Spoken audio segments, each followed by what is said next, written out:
हाय सांग माने मु सीमा मोर सीमा ओडिया किचन को आपण मानू स्वागत। आसंतु पुणी मु गोटे नहीं आसली भेंडी रेसिपी केमिति भेंडी रेसिपीटा मु नड़िया रे बनैबी सेमती आपण मानकु देखैबी आगु केमिति कोन करबी चलते देखिबा। आसंतु हमर भेंडी रेसिपीटा प्रस्तुत करबा। आगे मसलाटा प्रस्तुत करनबा। अल्प तेल दे देबा सेथिरे सुखला लंका जीरा धनिया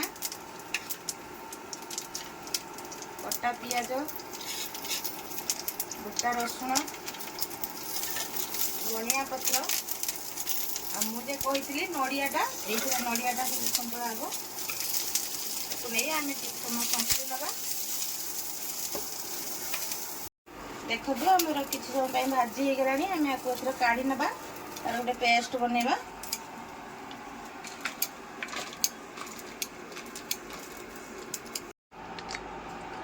से पैन आम आउटे सोरिष तेल नहीं नवा नहीं भेंडीटा को संतुली नवा भेंडा नालुआ लगे नाल अंशटा संतुली ना कटिज आम लुण हल्दी पकई नवा भेंडी देखिकी लुण पकईबे। देखो भेंडीटा आम भल भाव संतुली गला आम को प्लेट को पोछि नवा।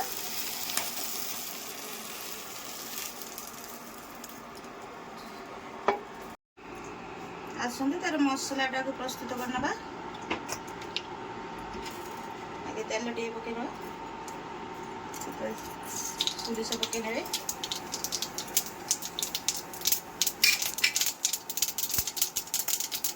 सोरिषटा को भल भाव फुटे नेबे माने पिता लागिवो।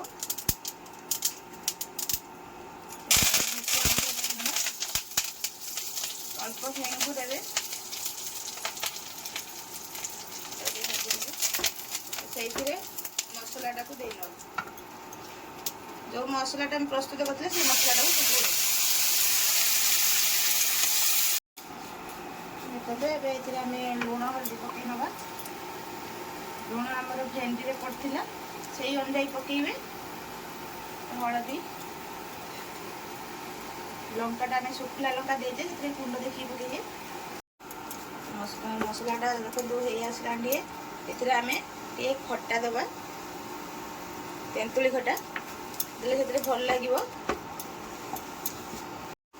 मसला आम भल भाव कषिगला एथर आम मसला पानीटा रखी देदेबा यहीटा आउ कि समय तेल बाहर पर्यटन कषिबा।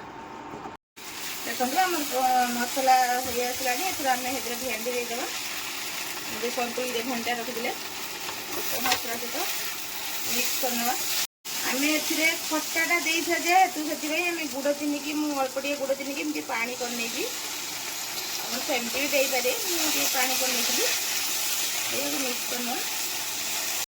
देखो आम प्रस्तुत होगा नड़िया रे भेंडी मसला रेसिपी एबे आम पोछि नवा। देखो आम प्रस्तुत होगा भेंडी मसला दिया रेसिपी आपण मैंने एमती बनातु आपण पिला माने जदि भेंडी न खाऊ निश्चिंत एमती बन दिंतु से खाइबे। यदि आपण को मोर चैनल भल लगुथ सीमा ओडिया किचन ताले निहाती लाइक कमेंट सब्सक्राइब करेंगे।